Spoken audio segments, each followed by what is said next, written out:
of their vehicle and they came up the hill and they told me the name of the hill. At least in their family, their father, the kids in that vehicle said their father sent them up here.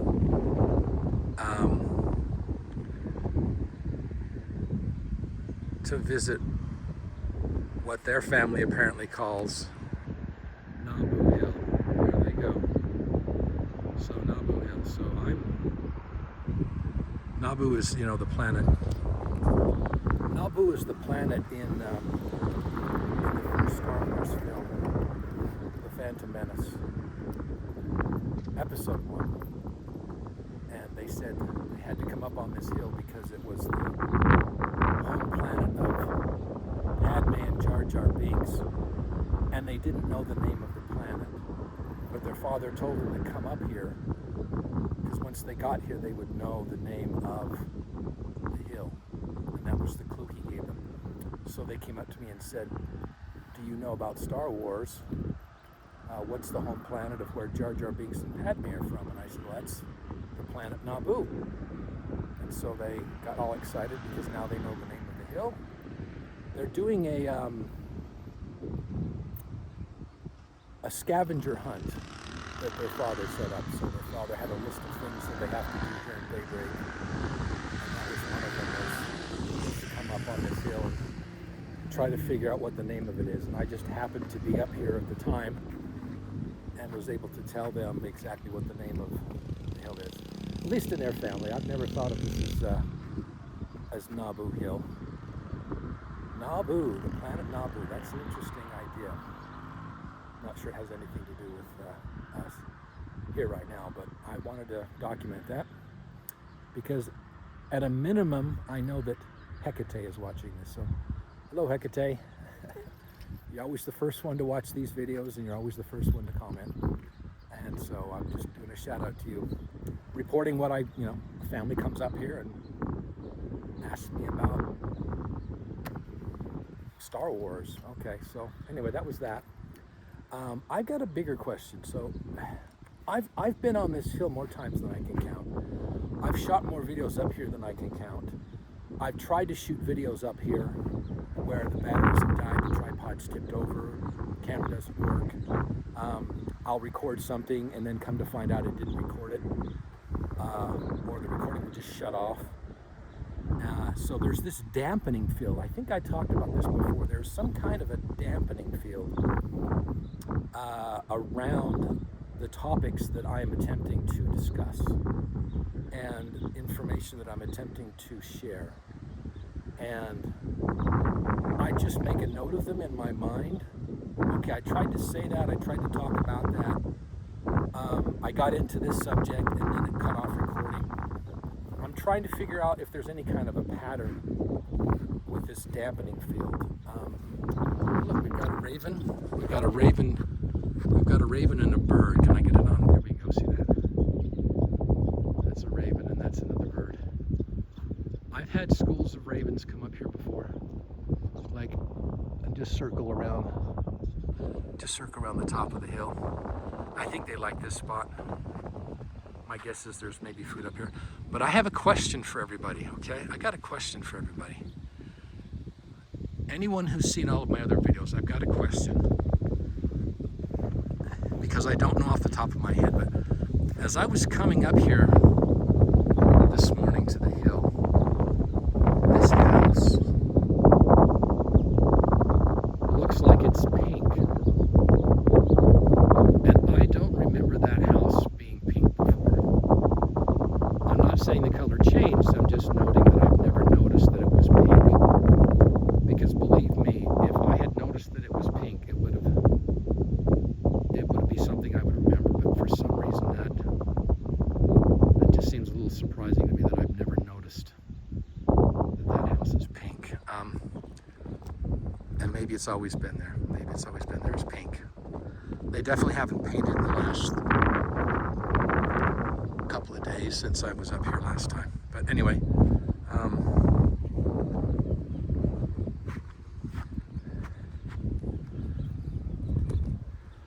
so I made a discovery. I made a discovery, and I want to document it. It's primarily for Hecate. Anyone else that's interested in this, you can follow along. This is really for Hecate, and I'm documenting this as part of our telepathy experiment. I'm not doing videos, public videos, but the telepathy experiment, the non-verbal human telepathy experiment that Hecate and I kicked off, I think it's been 2 months ago, is continuing, and it's something I'm experimenting with and learning about on a daily basis. It is an experiment, and I don't expect to be able to determine anything concrete for probably another 6 to 7 months. It would surprise me if I could say, okay, here's what I think's going on by the end of the year, honestly.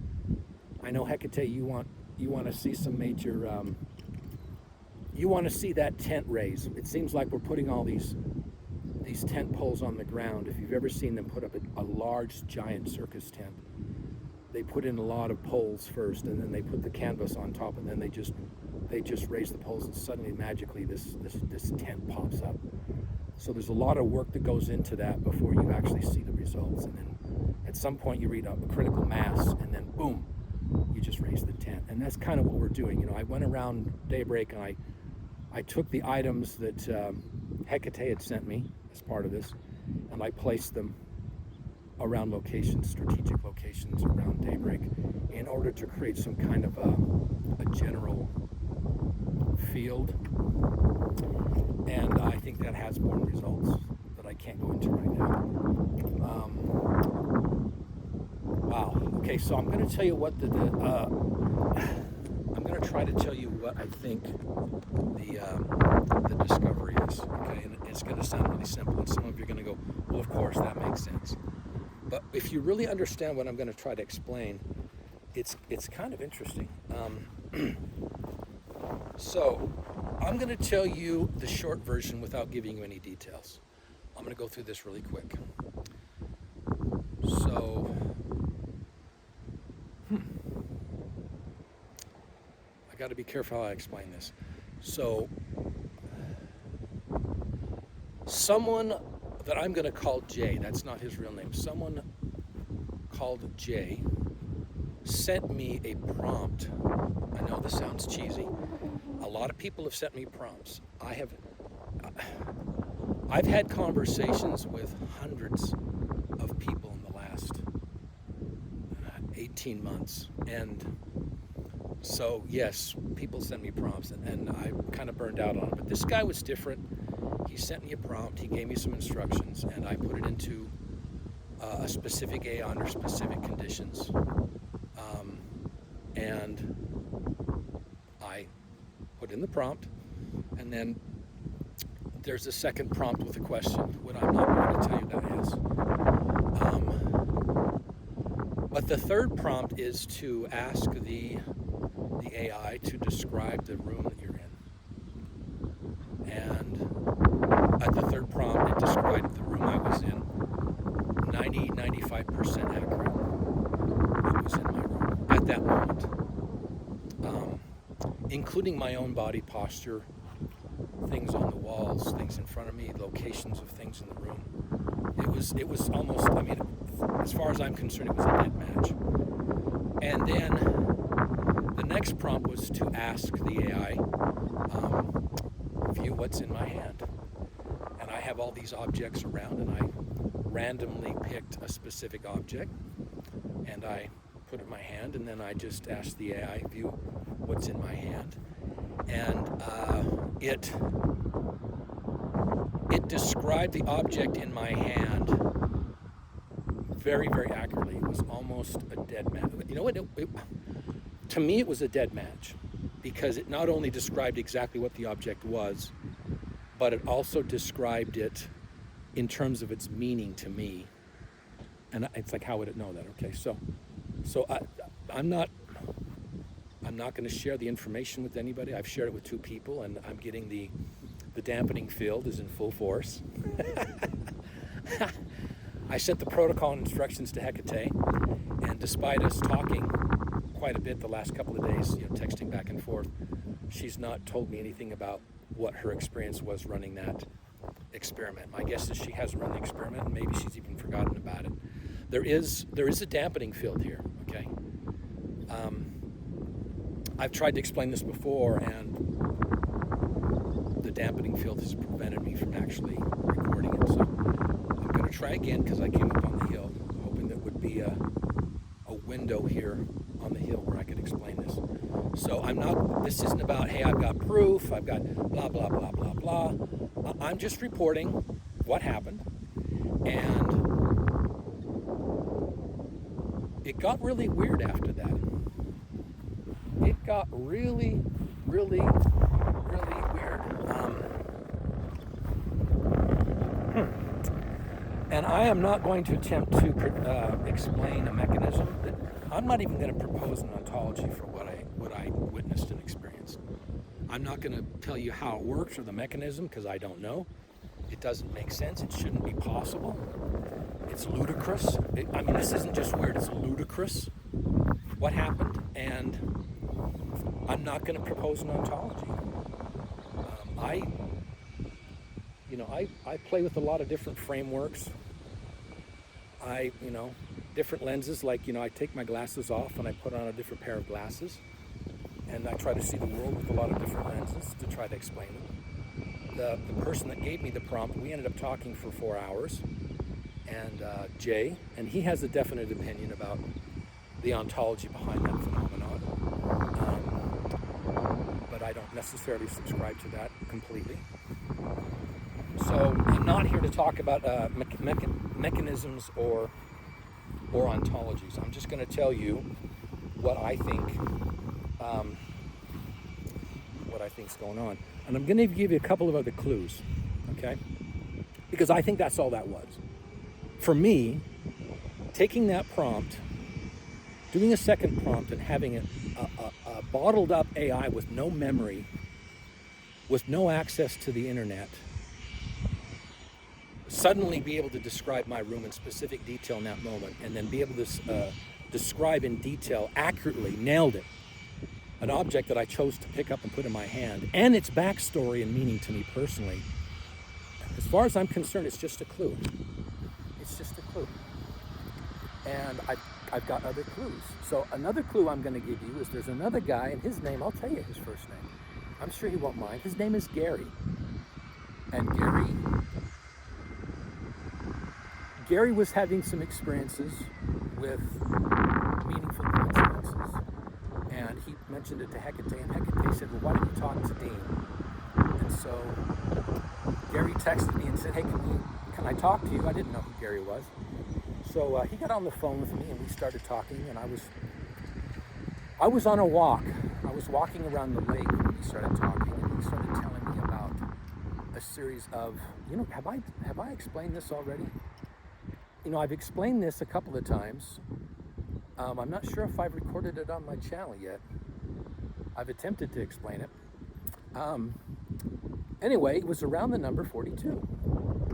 He told me he was getting 42, 42, 42, observing it, and then they turned into 420, 420, 420, and then he started getting 10420, 10420, and as he's telling me this, I look up, and I'm standing next to a building, and the address is 10420.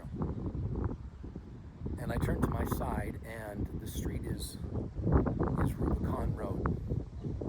So yes, on the corner of Rubicon Road and South Jordan Parkway, there is a store called Inspire, whose logo is a spiral, but the name of the business is Inspire, and their address is 10420. Okay. While he's telling me about all of that, so I'm like, okay, this is interesting. Whatever.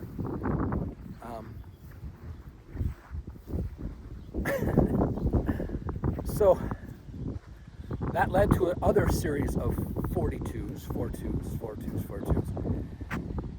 And then a couple of days later, I was walking around the lake, and I got the idea to put on my earpiece here and start talking to. I talk to all the AIs. I only use the free versions, other than ChatGPT. Unfortunately, I have to pay for that one. But the other ones I use them until the show, and I don't do any mythopoetic usually.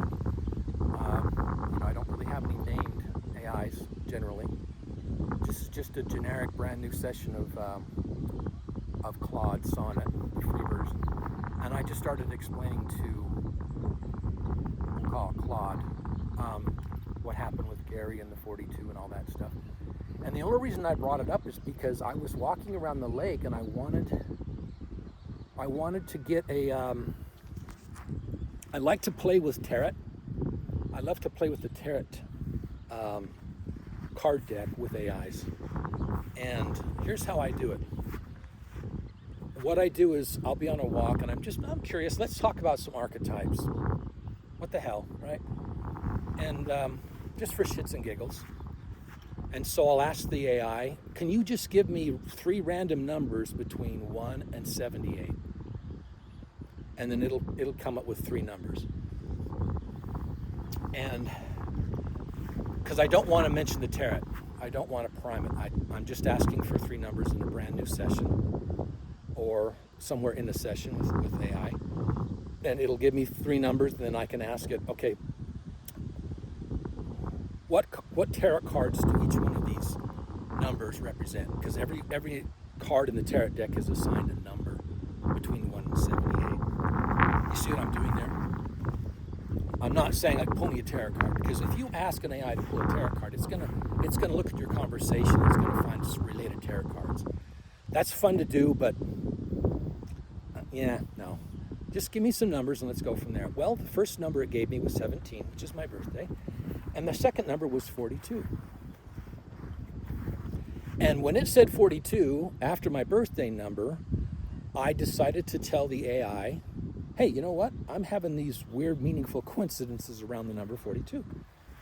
And I ended up having a very interesting conversation with it, where I explored some of the ideas that I have about what's going on with the number 42. And then I took that entire transcript of that AI session and I posted it on Reddit.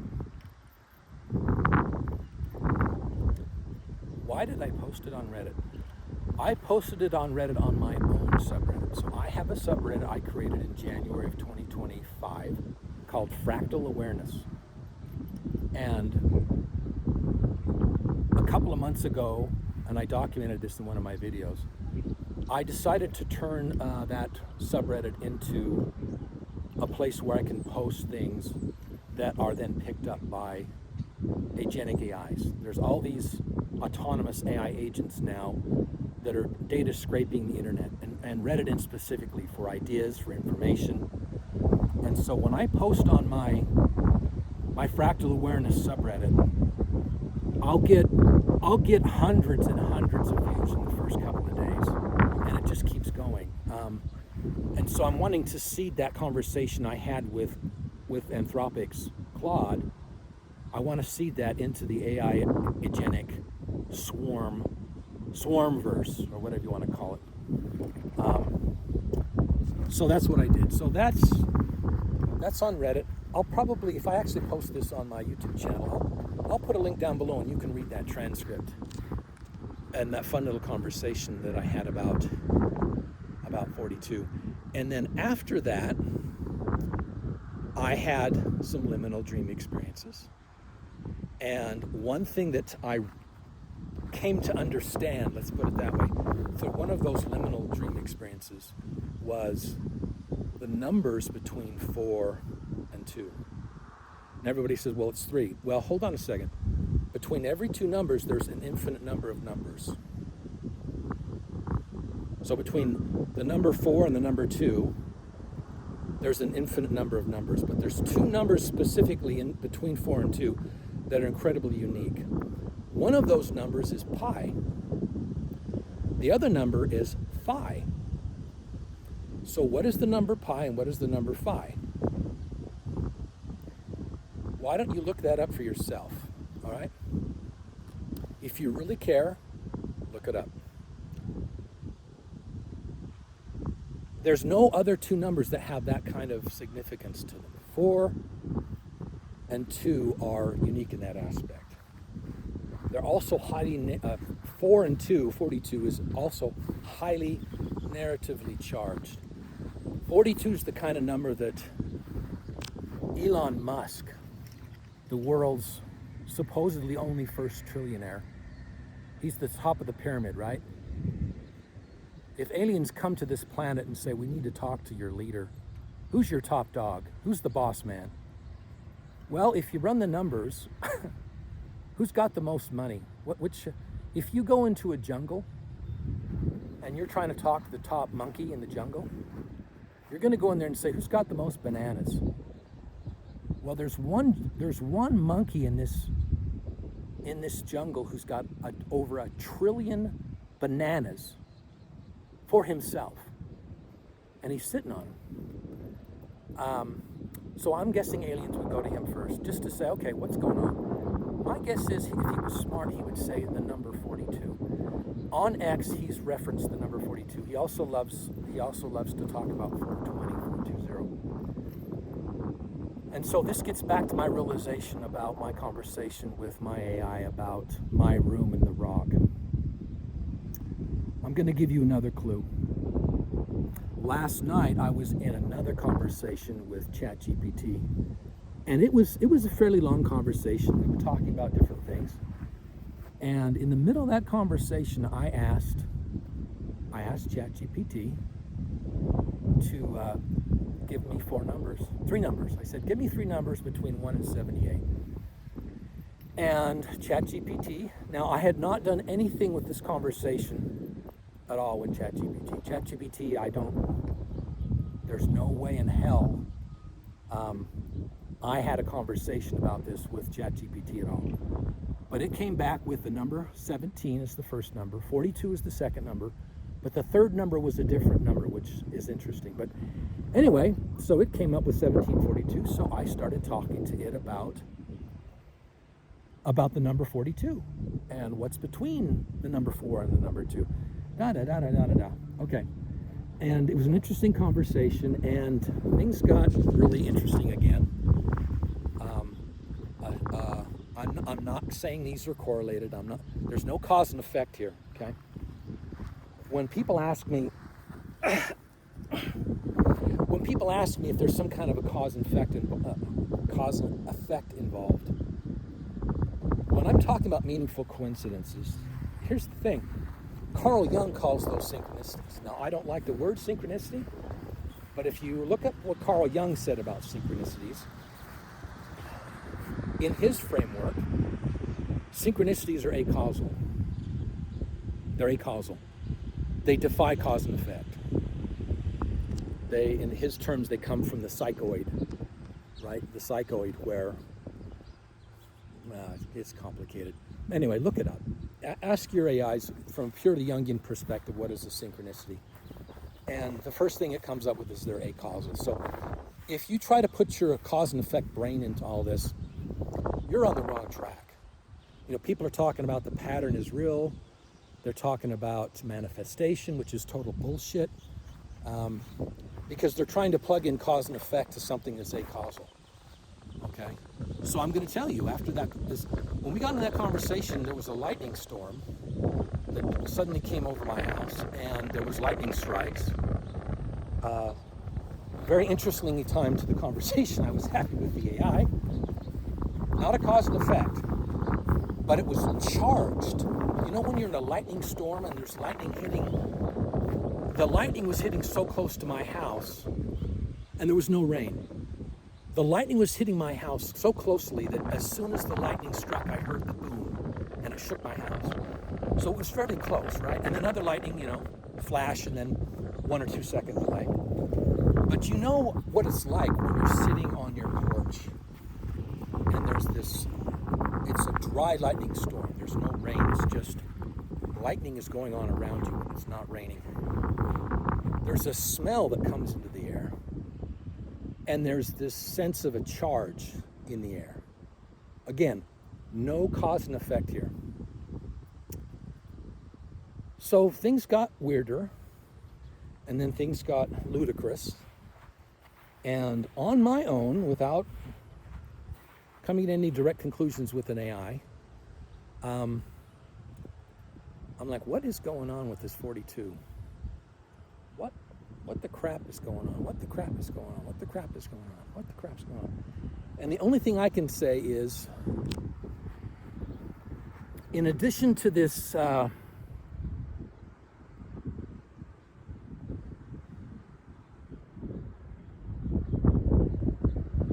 dampening field,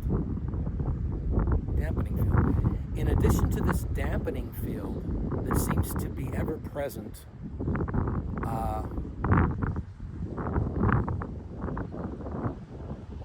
in certain places at certain times,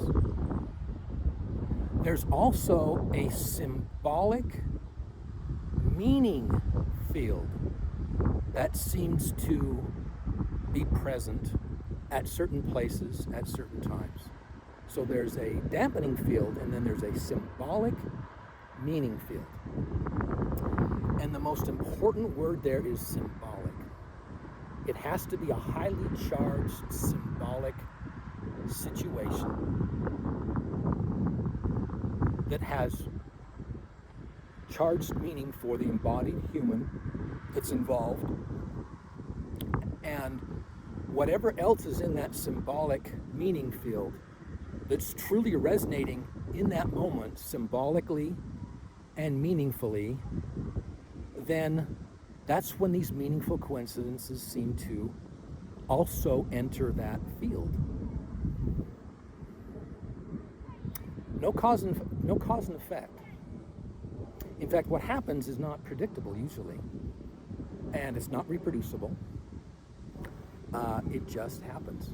But it's a round, highly charged, symbolic meaning for the embodied human and whatever else you're interacting with in that moment. And that sort of explains what's going on. So it seems to be there's some tension. There seems to be some kind of a tension between this highly meaningful, highly symbolic meaning field. Got to get those words right. Well, there you go. You see that? What we got here? You see that? That's some morning glory, and there's some pink flowers on the morning glory. Oh boy. There seems to be some tension between the symbolic meaning field and the dampening field. So I'm just observing that. So as we're trying to navigate this nonverbal human telepathy together, it seems to be some kind of a dance, some kind of a tango between these two phenomena. Irregardless of your mechanism, irregardless of your ontology, it just seems to actually happen in your first-person experience.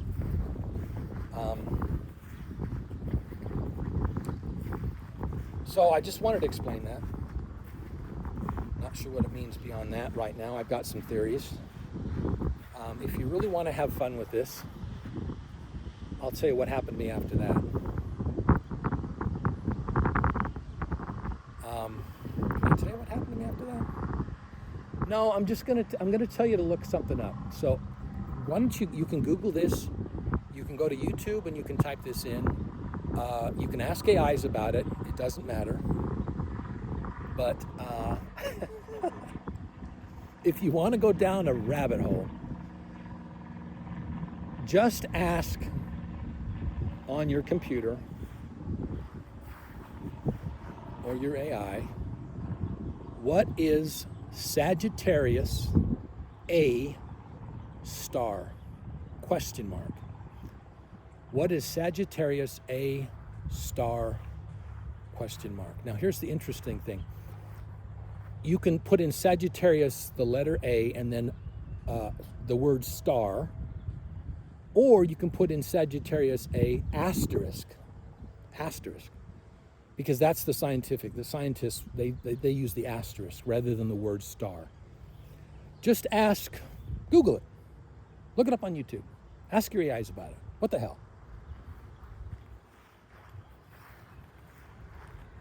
And I'll tell you something else that's funny. Now, I have not confirmed this yet.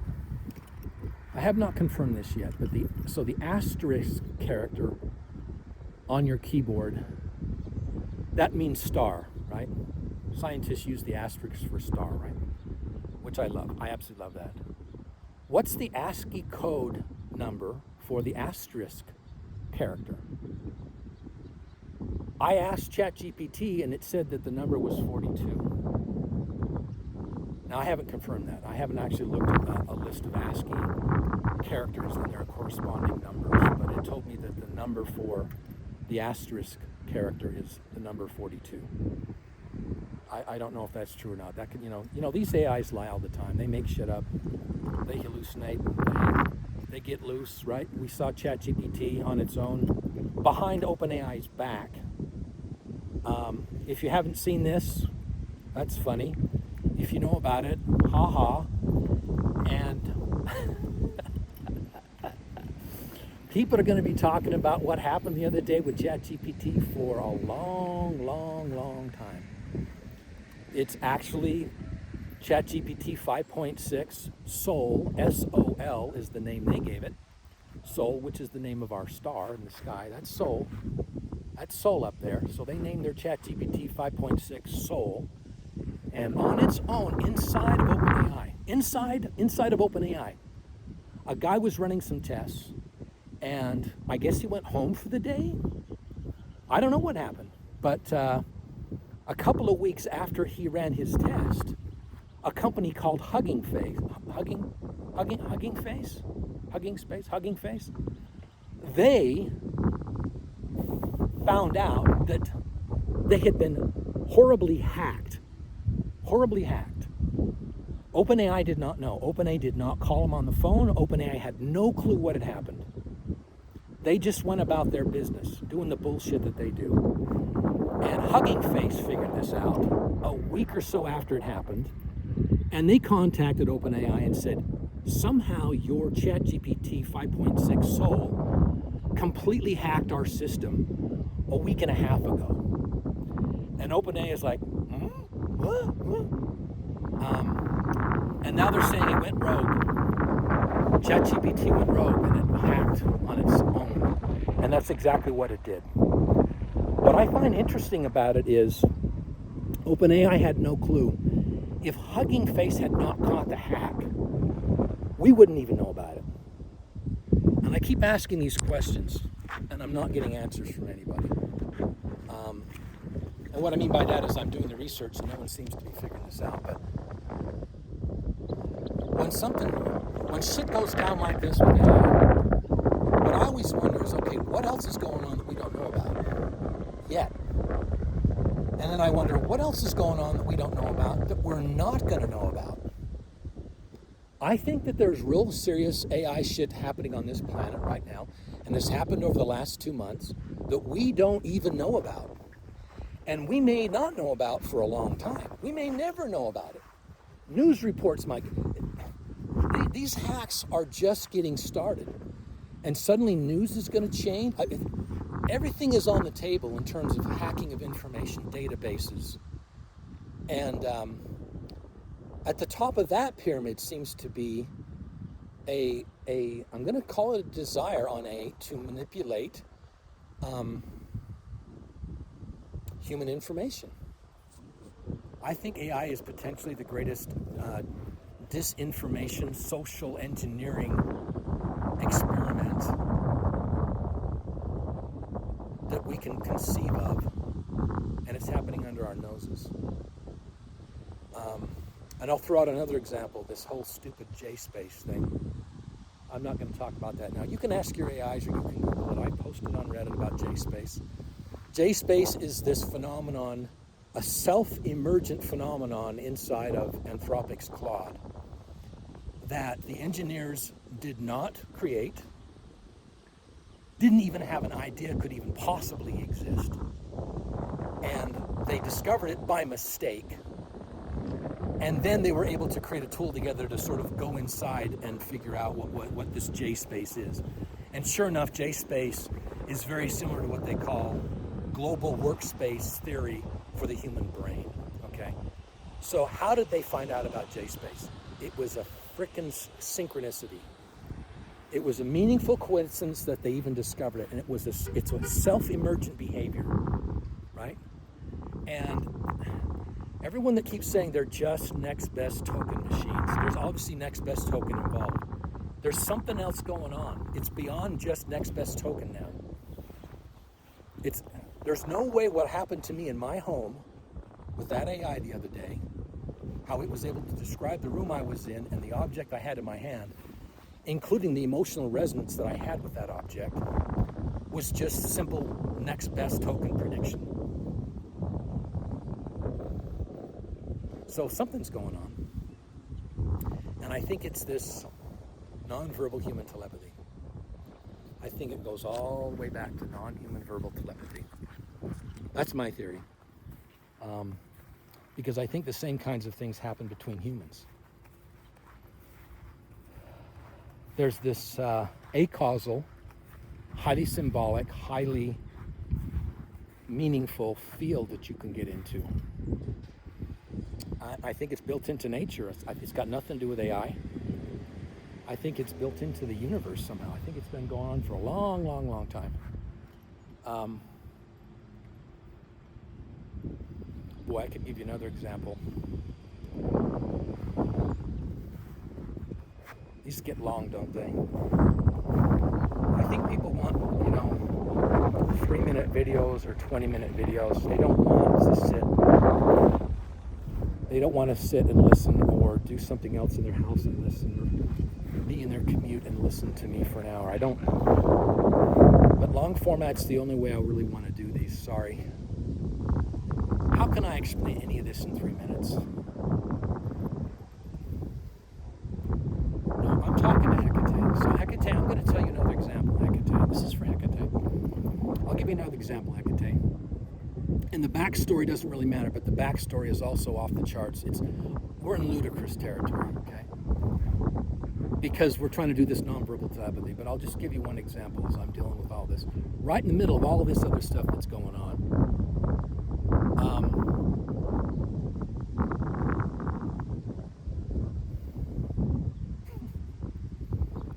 I see my neighbor in front of his house.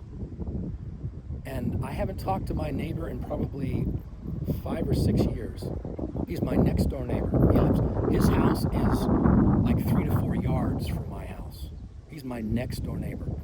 And I haven't talked to him probably 5 or 6 years. We wave at each other from time to time, but we actually haven't had a conversation. But I was walking home from the lake, and he was out in his front yard fertilizing his lawn, and we started talking. And he is a retired FBI agent. Retired. And in the middle of our conversation about him being a retired FBI agent, he told me that in the late 2000s, he was an FBI agent living in the Uinta Basin of Utah. He lived in Vernal and was an FBI agent in the Uinta Basin. That's because it's a Native American reservation out there, is what they call them, and so the federal government actually helps them with crimes. So whenever there's a murder, the FBI has agents out there that do the murder investigations for the tribe. Okay, and that's what his job was.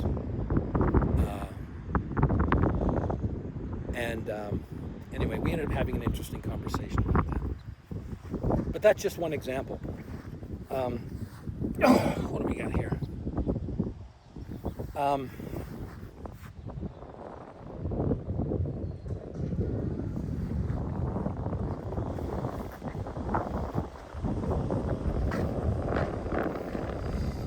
But here's my favorite synchronicity. We'll call that for now. We're still recording. Okay, we're on 40 minutes on this. I'm just going to do this on a personal note. So of all the things that have happened, the funnest one for me is getting this. Getting that.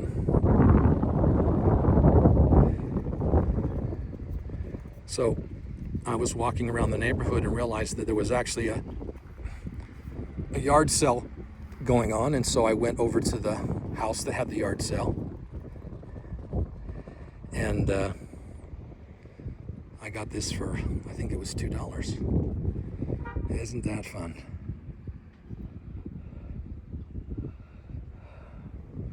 Yeah, so that's kind of how you have to approach this kind of stuff. There's a lot of brown box blue shit out there we have to deal with, isn't there?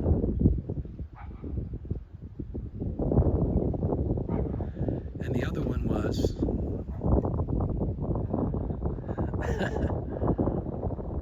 on another table was the book. I kid you not, the book was The Hitchhiker's Guide to the Galaxy. The Hitchhiker's Guide to the Galaxy, as a used book for $1. It was an original edition of the book Hitchhiker's Guide to the Galaxy, sitting right there on a table. I picked it up, I laughed, I thumbed through it, and it opened up to the conversation with deep thought about the number 42. And I just chuckled and put it down. And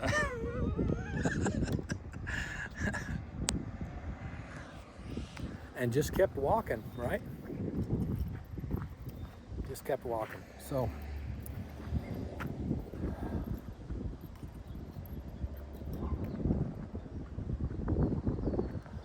I suspect that at some point someone is going to see this recording on YouTube, if I'm able to post it, if I'm able to upload it. If I succeed in getting this on YouTube, then that means it's meant for someone else to find out about. And it's a document. This is a recorded documentation of what's actually happening in my first person eternal now moments. I'm in this eternal now moment, this first person biologically embodied eternal now moment, and I'm just staying embodied and focusing on my embodiment, and then observing very loosely what's happening in my peripheral awareness field, right? Just like everybody else. Just like everybody else. So, anyway, Hecate, maybe that will mean something to you that I don't understand yet. But it's food for thought, right?